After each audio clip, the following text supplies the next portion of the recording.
On this episode of RC Kicks, we're finishing up the Javelin from Kyosho, and we're going to find out just how good this Riri buggy is.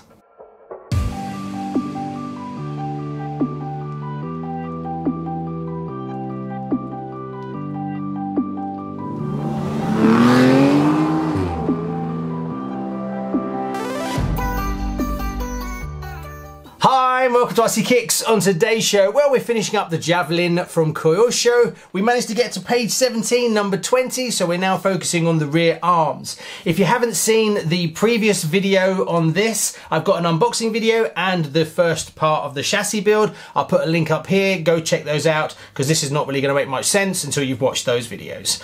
Right, what are we going to do? We've got to fit the rear uprights. That's next. So far, super happy with it. It comes with all the bearings, also comes with both options of chain and belt. In this one, I put the belt in it, mainly because I've got the chain in my Optima, and I'm actually going to drive this one. So I wanted to try the belt out.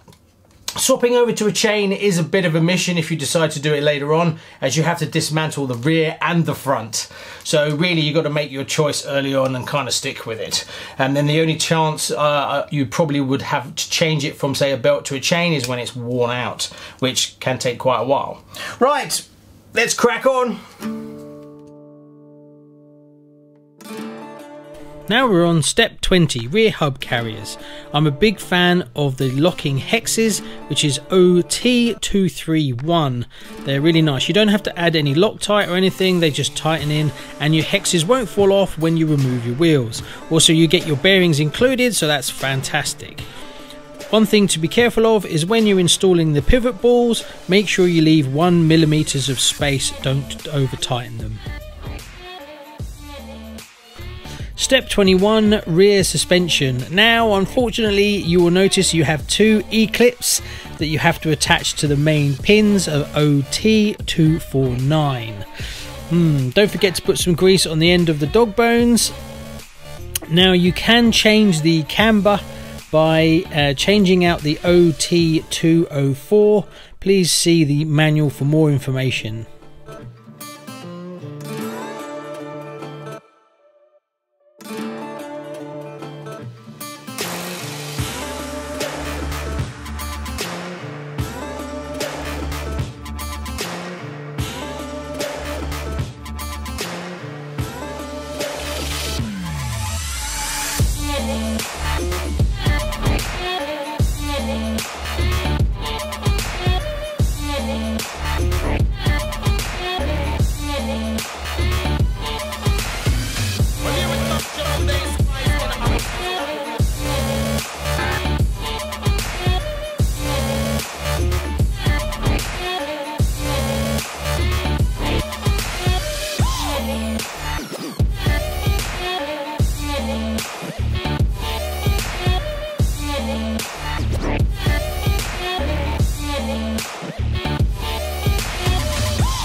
And there you go, that's all the top plate mounted.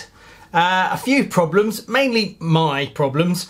I put this bar on the wrong way round, but also when I'm building this, I'm actually thinking about filming and angles and stuff like that, so I have another layer to think about. And I did a whole panning shot building up this top plate, and it didn't record it, so I lost it. So I had to dismantle it all over again and do it again. And then I put this on the wrong way round, so I had to take it off, and then I had to film it again. So yeah, I've put this top plate bracket on 3 times. But hey, we'll gloss over that because I am a professional builder. Yeah, right. Also, this bracket on the front I missed off. If you'll notice in the footage, I then went back and added it again. Another thing which was very strange is these 2 bolts at the back. They ask for a M3 times 10 millimeters. Well, I've got 2 left over that are shorter versions, so an 8 millimeter. So I had to source them from my parts bin. So I tried to figure out where I used 2 longer bolts, but I went back a few stages and I can't find where I actually used those bolts. So that's very strange. But somewhere in here is 2 bolts that are fractionally longer than they should be. But I can't really figure out. Ah, I think I found them. It's these 2 bolts here. Yeah, I've used longer bolts on these 2. So I'll swap those over. So there you go. Yeah. See, when I'm building it, it might look great, but we're not perfect as YouTube people, so I'll swap those over now. Anyway, that's a nice smooth transition for you. I'll leave it in so you can see. Right, next we're on page 19, number 24, where we build up the shocks. So let me fix my 3rd mistake and then we'll carry on. Step 24, shock tools, bag F. Don't forget to put the OT253 shock gaskets 12mm over the ends of the shock, otherwise you will have leaking shocks.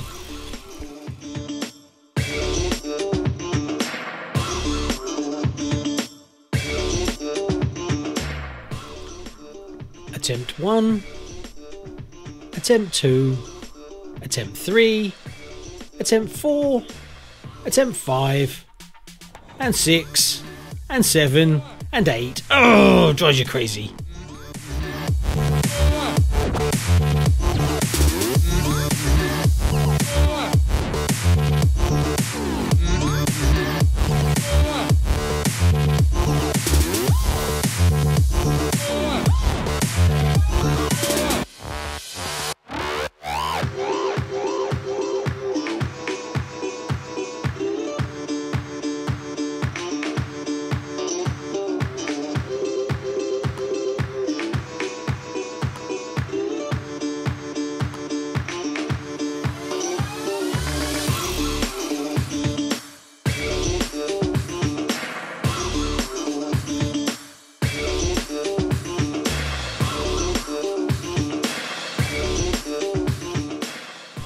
In the manual step 26, shock oil, Kyosho gives you some reference to different setups for your shocks. Basic setup, use silicone oil 100 for front A and rear B pistons. For high grip surfaces, use B piston on front and rear with silicone oil 2 to 350.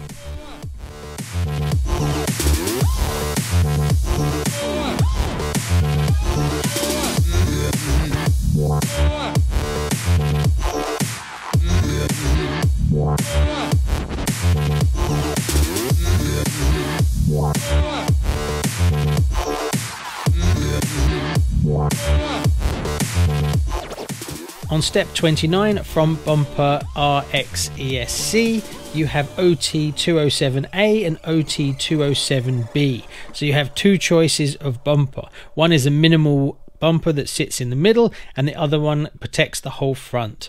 Well, I fitted the bumper and that's the last thing of the chassis. So we're all pretty much there. I could put the wheels on and it would roll back and forward and everything. But now we move on to the electronics and I need to fit a motor. Now I'm going to be using this as a driver and I'm going to be driving it quite a lot. So that's why I went with the larger bumper instead of the small one, because my driving is that bad and I need the extra protection. And so should you. Always use protection. It's a bit random, but there we go. Electronics. Now I do have a little bit of a snafu. I want to put brushless in this, but I have another project that's going on where I'm going to put the exact same brushless power into 2 cars, and then I'm only going to end up keeping the best car out of the 2, and then I'll take that brushless system and put it into this.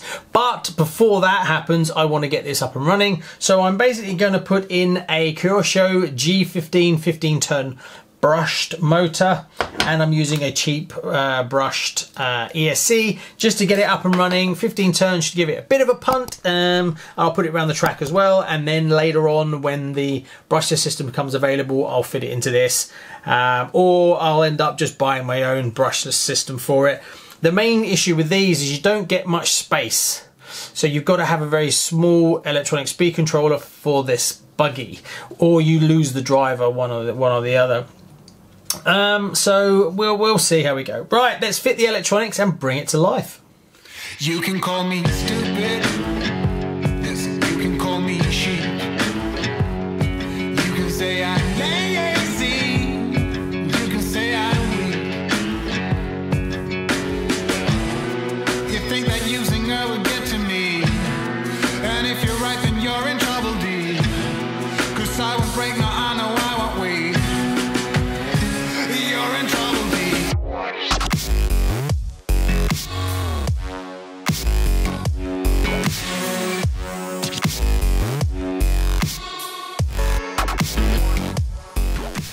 When fitting the clip OT208, I actually bent it. I managed to bend it back into place, but there is a spare one if you need it in the kit.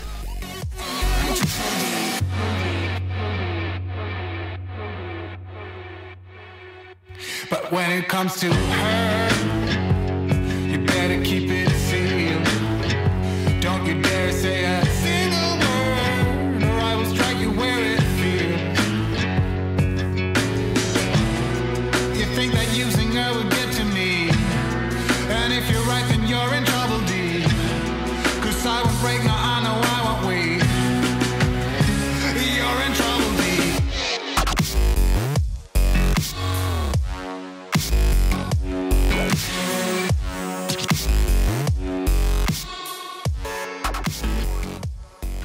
All the electrics are now plumbed in, ready to go. We have just got to page 24, 32, put the motor in, the pinion, lined up everything, got it running nice and smooth. I love working on these because this side is so much access. It's really easy to do everything on one side. Nice and simple, there's no fiddly messing about from that point of view. Next we move on to putting in the roll cage. Now I've never done one like this, so that's a bit interesting. The rear spoiler to fit, hard plastic, so I'm surprised if that will last after a couple of rollovers. If you've run one of these with these hard spoilers, do they last? Comment below. I've seen a lot of people change them for more sort of polycarbonate ones, which I think look quite good too.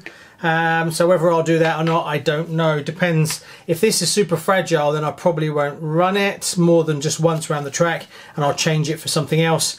But because you can change these, but for some reason Kyosho, if you want to change to a different colour, this is separate. This is not all one thing, which I think is a bit stupid, because you might be able to get hold of this, but you won't be able to get hold of this. But it is what it is. Right, let's get the wheels on, fit the cage, and then we've just got the decals, and then it's ready to run.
Well, we're finally getting close. It looks like a car. Sorry, I've got a few wires hanging out. I haven't sorted out some of the wires yet, but I really like it. It's much better in real life than it looks on the box. It's proper vintage looking, but I actually like the orange. I must admit, in real life, it looks really nice. So I don't know whether I'll change it or not. Maybe. I don't think the orange and the red goes that great, but white would probably look pretty cool. So I'll see if I can get hold of it in white. I probably will. Putting it together and changing it over is actually quite easy, so that's not too much of a difference. One thing I did find, when you're fitting the servo, it asks you to put in 2 little shims. Could I find them? Where are they? They're actually on the body set. So if you're looking for them, that's where they are. I put the body set in the box and didn't get it out until the end, and then I found it. Luckily, the servo I'm using didn't need them anyway, but that's where they are if you've been looking for them. Right, all we've got left to do now is put the decals on, fire it up, true up the steering a little bit, and then hopefully we'll be ready to give it a bit of a blast. I will do the body, but I'll do that off camera. I will spray that up. There's only 2 colours I want to do. I'm going to do it the same as box art, which is the white gloves and then red, and then just put the decals on. One thing that's really nice is all the decals around the side to give you the black bit is done for you, as well as all the seat belts and all things like that. So really painting this up is just do the hands and then blow in the rest whatever colour you want. I've actually done one in this colour. You can't really see it in the turbo, but in this one you really can. Right, let's keep going. One other thing though is space is so limited that you don't really have a lot of space. So the electronic speed controller that you're going to fit in here, you might not even be able to use the driver because there's just no room. So there we go, whether you do or not. The original one never came with the driver as far as I can remember. Right, also the decals, you get these cool little tiny decals on the side here, which are brilliant, which have got nothing to do with putting on the car. They're just a bit of fun for yourselves. And also you've got some motor ones as well, which is kind of cool. Right, let's keep going. We're so close now.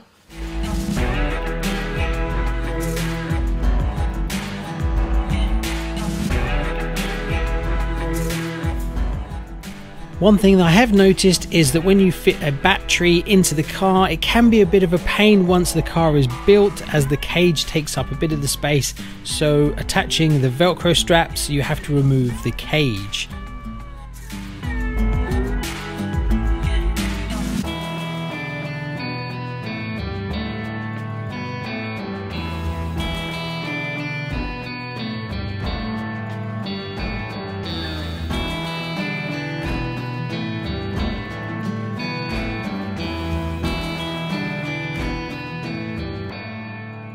And there we go, we finally almost finished everything. We've just got the driver to do. I'll paint that up off camera because it's going to take a while to dry and I want to get this footage to you. And I don't even know whether I'll be able to use the driver once I fit my brushless system. But with the system I have in it now, it will probably just about fit. What do I think? Lovely build. Yeah, better than I thought. Well, better than I thought. Yeah, I mean, I have a very high standard for these Kyosho re-releases, and this one holds true just like the others that I've built. It actually looks better in real life than it does on the box, so I can highly recommend it. Even the orange, to me personally, I really like the orange. I'll probably end up getting another colour because it's so easy to throw them on and take them off. It's not like there's tons of bolts and things like that. So that's really good, and it's all alive. I haven't glued the tyres yet. I'll do that off camera as well. But let's take it for a little gentle blast. It's not dialed in or anything like that, but let's just have a quick run outside and then we'll come back to wrap up.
So there you go, just a quick blast around the garden. The grass needs cutting and we're starting to come out of winter, so hopefully the BGRAT Track will be open again so we can blast a lot more vintage and Riri cars around the track to set some times. And I'm itching to get this one around the track, as pretty much that's exactly what this car was designed for.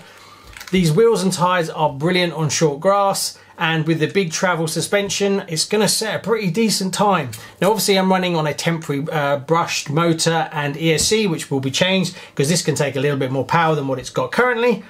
Can I highly recommend it? Oh yes, this is probably right up there. Lovely car, highly recommend it, and looks much better in real life than it does on the box. So yes, if you are a Tamiya fan, hardened fan, and you haven't tried another manufacturer, this is probably the way to go with one of the Riri Kyoshos, because if you look at what the VQS cost, for instance, that is slap bang in the same price range as one of these.